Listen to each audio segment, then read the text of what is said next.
It's dogfight time, this time between the LG G2 and the Nokia Lumia 925. I'm Aaron Baker from PhoneDog.com. Let's put Android and Windows Phone, LG and Nokia, and more to the test and see which one comes out on top in part one.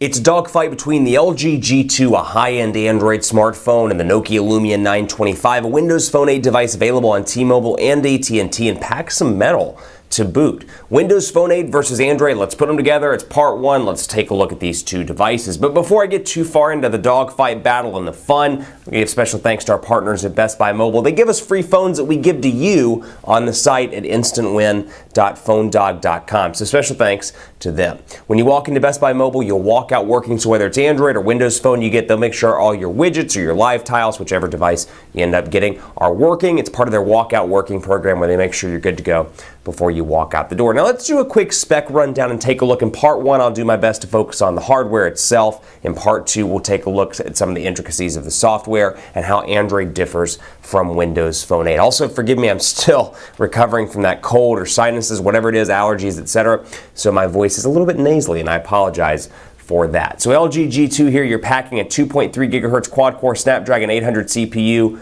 It is packing 2 gigabytes of RAM, a 5.2-inch 1080p HD display, a very unique design in the fact that it's got the volume rocker and power button on the back, 13 megapixel camera with optical image stabilization, a 3000 milliamp hour non-removable battery. Really a nice display all around. 4G LTE, not 4.3. 4G LTE connectivity on the multiple carriers that support the G2. The Verizon one is slightly different looking. This is the GSM variant. You'll notice that the AT&T one looks very similar to the unlocked GSM variant. Here's the Lumia 925. This thing is packing 1.5 gigahertz dual-core Snapdragon S4 CPU, a 2000 milliamp hour non-removable battery here. Got 1 gigabyte of RAM on this device, 4.5-inch display here, 768 by 1280 pixels. So you got 1080p HD over here.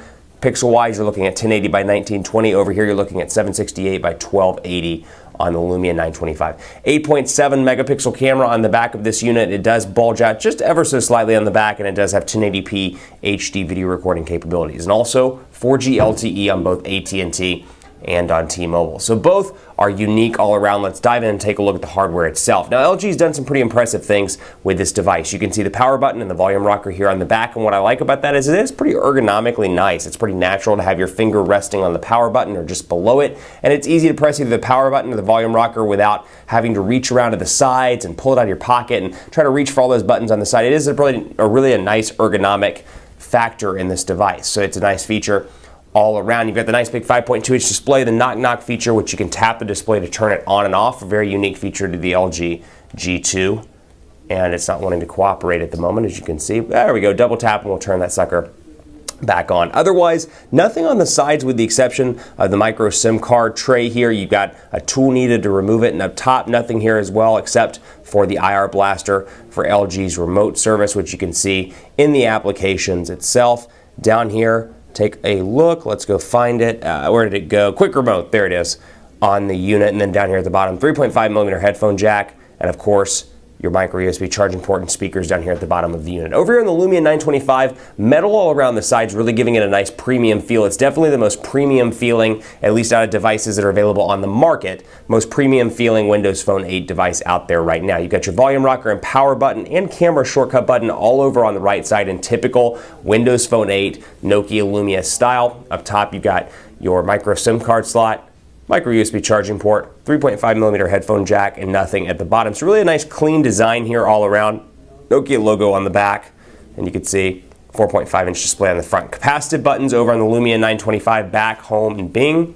Down here it's back, home, and recent applications. They are on-screen buttons, which we'll talk more about in the software. Speaking of, we're going to dive right in and take a look at the software. Android 4.2 Jelly Bean running over here, Windows Phone 8 running over here. Very different look and feel. You can see your applications here. We're going to click off of that, and you can see out of the box you do get the typical AT&T stuff, much like over here you do get the typical T-Mobile stuff, as you would expect. Code scanner, drive mode, family map, locker on the AT&T side over here. Plenty of stuff, name ID, T-Mobile's My Account, T-Mobile TV, and then wallet, Wi-Fi calling, and more. So you get your fair share of carrier installed applications out of the box, but this is running Android 4.2 with LG's user interface, and their interface has taken a major step forward since the days, for example, back in 2011 when we saw it at Mobile World Congress on some of LG's high-end devices.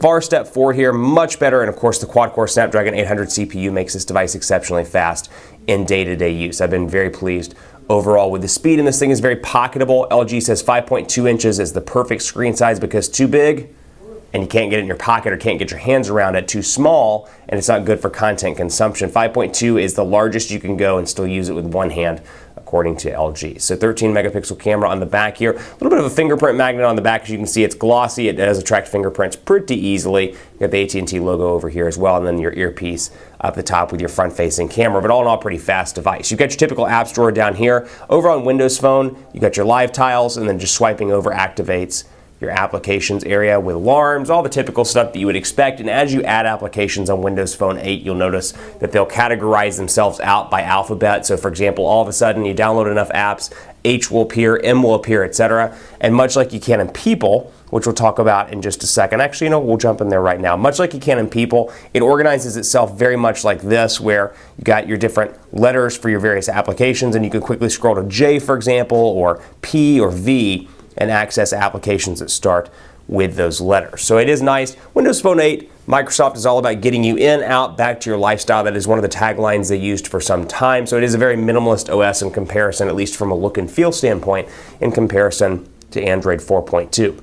Let's take a look at the internet browser here, just doing kind of some app for app, if you will, performance stuff here. I'm going to phonedog.com, and I'll load up PhoneDog here because I want you to see the keyboard differences between these two devices. You can see here, standard numeric keypad on the LG G2. Obviously a larger display over here, 5.2 versus 4.5. It is higher resolution as well. But you got LG's keypad versus the standard Windows Phone 8 keypad. I find both to be useful in different types, or in different settings, if you will. And you can see both portrait to landscape, pretty fast here, so no real noticeable win there in terms of speed improvements. PhoneDog.com, or speed advantages, I should say. We'll load up PhoneDog.com over here.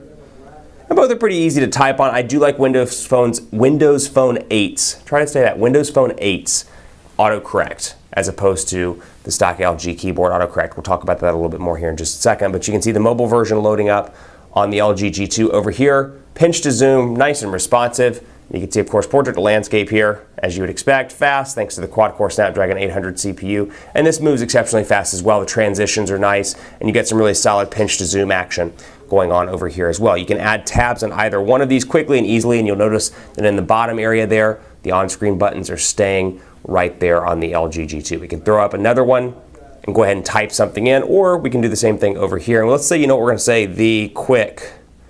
Now, you know what, we're going to do this. Go back to messaging. That's where we'll pick up. Let's go down to messages, and let's go down to messages here, and we'll go into both of these and take a look at the keyboard a little bit more one-on-one. So that's a read-only message. Let's go ahead and back out, go to 1511, and I can say, hey there, how are you doing? And let's just say, hey there, now are you doing? So I can change the words around. I can say, instead of doing, maybe I meant to type along. I can just click on those and pick another one of the most frequently used words. Over here, definitely the best keyboard LG's done in some time. It still does need maybe a little bit of work. I have some times, or some challenges from time to time. Fox is happy. Happy it is Tuesday. And it'll autocorrect and auto-capitalize for me. So relatively easy to type on. I still would recommend, if you don't like LG's keyboard, downloading a third-party alternative. You can't do that, at least in its current configuration, on Windows Phone 8. Keep it locked for part 2 of the dogfight. We'll talk more about the differences between Android and Windows Phone 8. We'll talk about what's better for what situations, and we'll wrap it up with a camera comparison between these two devices. Stay tuned for the dogfight.